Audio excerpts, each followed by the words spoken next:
Am I the asshole for exposing my Uncle Mark for covering up Grandpa's $5 million inheritance in antique coins, which he claimed didn't exist for 10 years? My grandfather passed away when I was 10, leaving behind a beautiful but rundown Victorian house. For years, my Uncle Mark managed the property, promising my mom and me that it was barely breaking even on maintenance. He always insisted there was no significant inheritance left, claiming Grandpa had spent everything on collections and bad investments. We trusted him. He was family.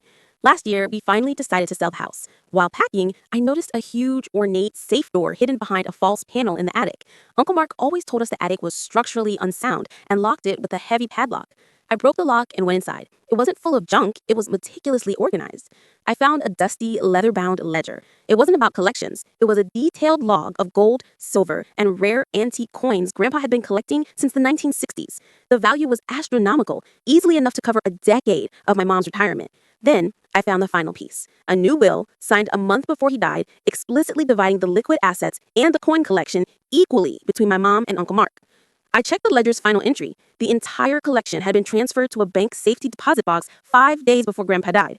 I called the bank the next day, using my mother's name. The account was still open, but the contents had been emptied 2 weeks after Grandpa's funeral. The signature card was there, Uncle Mark's name. He had used his executor status and our grief to empty the vault before anyone questioned the old will.